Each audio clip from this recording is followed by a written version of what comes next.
The man who invented the phrase "real men don't cry" had never read a single page of Stoicism. And the guy who told you emotions make you weak? He just sold you a counterfeit philosophy. 2,000 years ago, one of the greatest Stoic philosophers who ever lived, a man who advised Roman emperors, who wrote some of the most quoted lines in Western philosophy, sat down and wept. Openly. Unrestrainedly.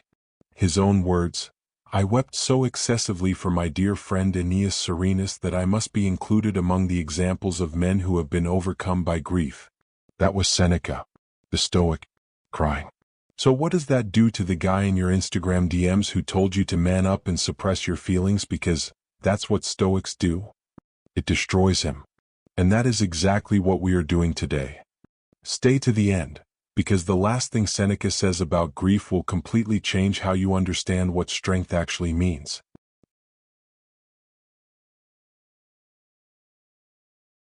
There is a version of Stoicism being sold to men right now, on YouTube, on TikTok, in best-selling books, that goes something like this: emotions are weakness.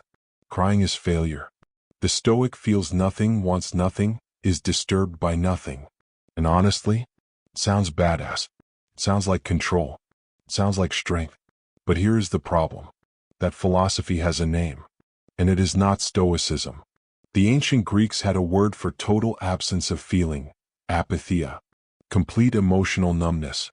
And the actual Stoics, Marcus Aurelius, Epictetus, Seneca, looked at that ideal and said it was inhuman. Those are not my words. That is from the primary texts. The very philosophers being quoted by people selling you emotional suppression explicitly rejected emotional suppression. When young men are handed this counterfeit Stoicism, here is what happens.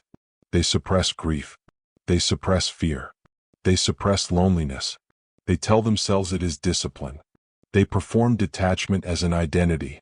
And then, one day, sometimes years later, those emotions come back. Not as a small wave, as a flood.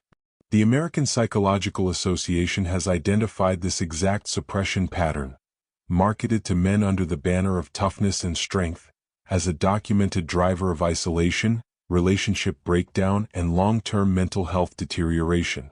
The irony is brutal. People are drawn to Stoicism because they want to be stronger. But suppression makes you weaker. It is psychological bait and switch. But here is what makes this even more frustrating. The people selling toxic Stoicism are not just wrong about psychology. They are wrong about philosophy. They are misquoting the actual Stoics. They are taking the names of Seneca and Marcus Aurelius, putting them on a product, and that product has almost nothing to do with what those men actually wrote. They built a brand on top of a philosophy they have not read.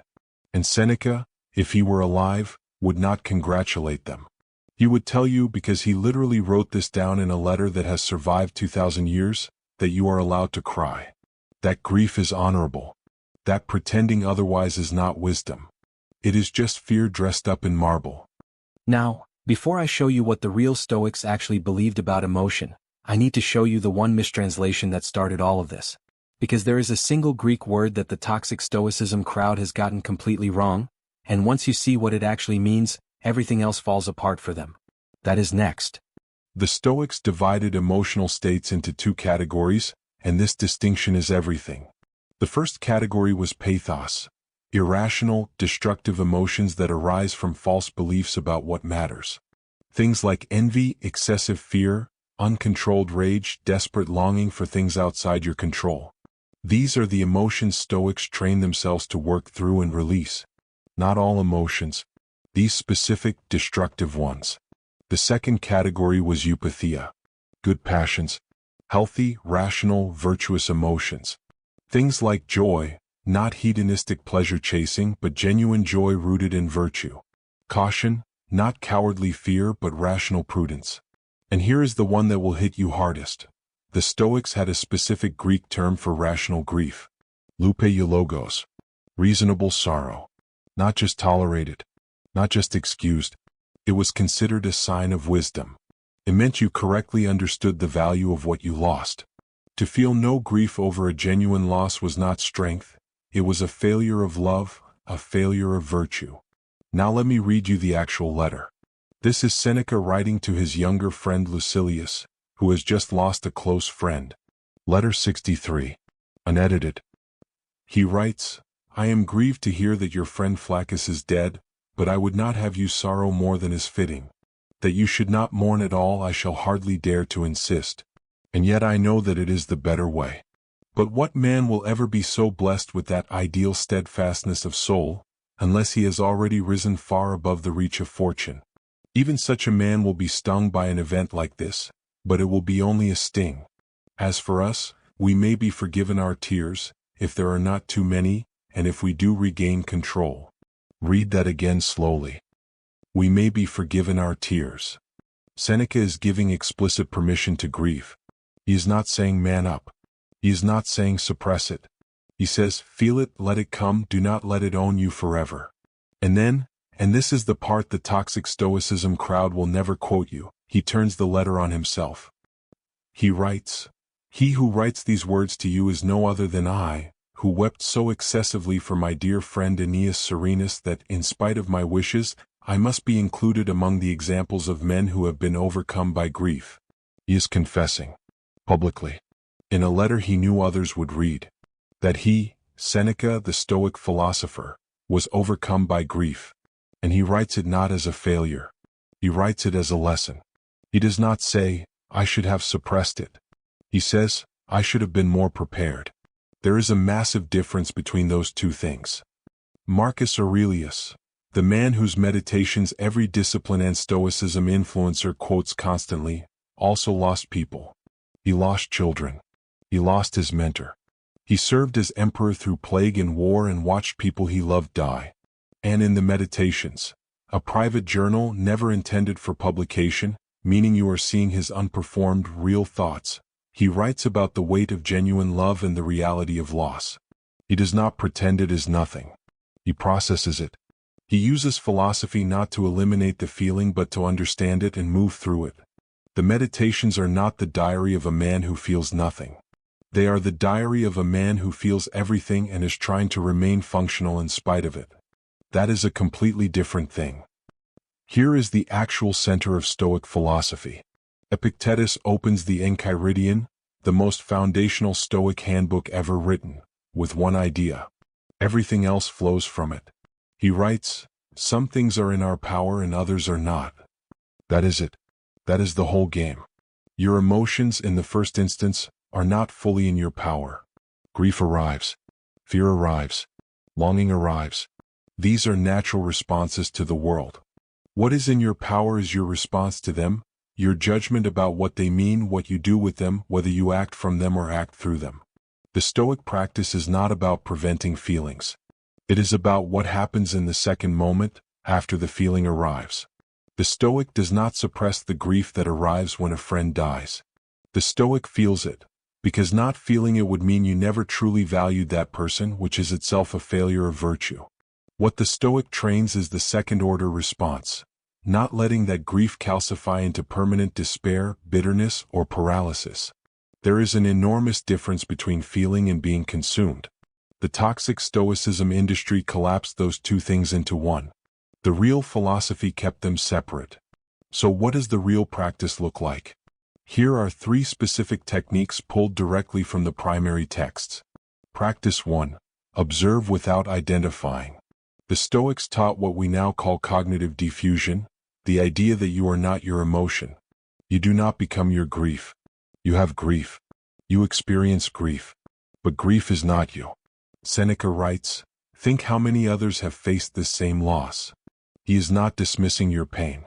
He is recontextualizing it, placing it inside the larger human experience so that you do not treat it as uniquely catastrophic. When you are not catastrophizing, the emotion can move through you instead of trapping you. Practice 2. Feel it, release it, do not seal it. In letter 99, Seneca uses one of the most precise metaphors in all of ancient philosophy. He writes that grief should cease to effervesce, like carbonation settling in a bottle. He never tells Lucilius to seal the bottle. He says let it rise, let it bubble, let it fall. The emotion completes its cycle naturally. Modern trauma researchers call this exact process the completion of the stress response cycle. Seneca described it in 65 AD. 2,000 years before the neuroscience caught up. Practice 3. Memento mori as preemptive grief. The daily meditation on death, on loss, on impermanence, is not morbidity. It is a form of love. When you hold in mind that everything you have is temporary, you engage with it more fully while you have it. And when the loss arrives, you are less ambushed by it. Seneca wept so intensely for Serenus precisely because he had not done this work. He writes, "The reason I lamented so greatly was that I had never imagined it possible for his death to precede mine." The lesson is not to stop caring.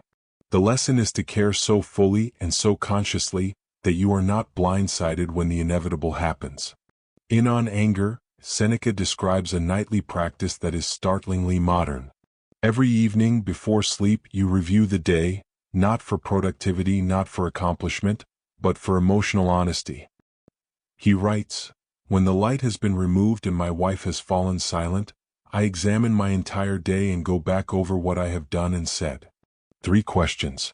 What strong emotion did I have today?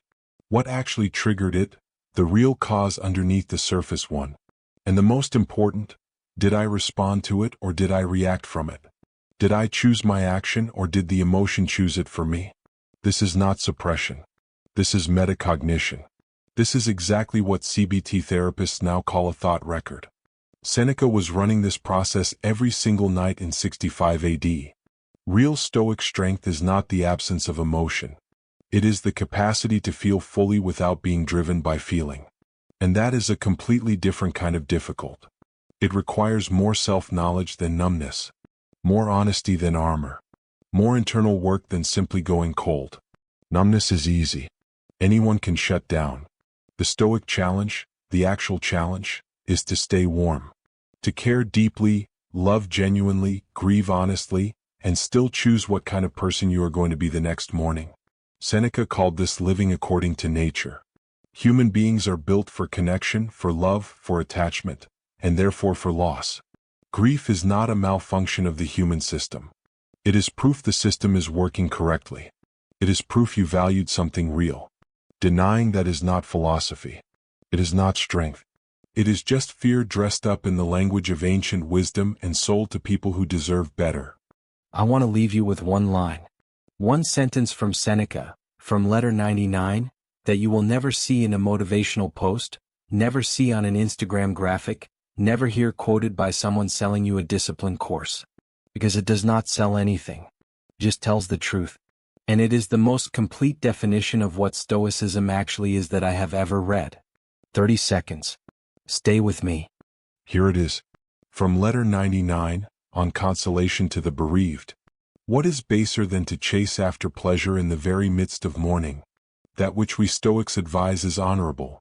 When emotion has prompted a moderate flow of tears and has, so to speak, ceased to effervesce, the soul should not be surrendered to grief. When emotion has prompted a moderate flow of tears.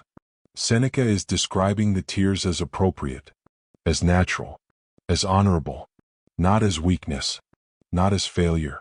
He is saying, let the emotion come, let it do what it needs to do, and then, after it has moved through you, do not surrender your whole soul to it. Feel it completely. Then choose what comes next. That is the Stoic practice. That has always been the Stoic practice. For 2,000 years. The men who told you Stoicism means feeling nothing were not quoting philosophy. They were selling detachment as strength. They took a rigorous, nuanced, deeply human philosophy, one that explicitly made room for grief, for love, for sorrow, and they flattened it into an aesthetic, a pose, a product. And Seneca, a man who wept openly, who wrote about it, who left it in the historical record for 2,000 years because he wanted people to know, would look at that and call it exactly what it is. Not Stoic, just scared. So what do you do with this? Tonight. 3 questions, 3 minutes from Seneca's De Ira. What strong emotion moved me today? Where did it actually come from? And did I respond from a chosen place or did I just react? That is the Stoic audit. That is the real practice. From the source. If this changed how you think about Stoicism, even slightly, drop in the comments the line from Seneca that hit you hardest. I read every single one. See you there.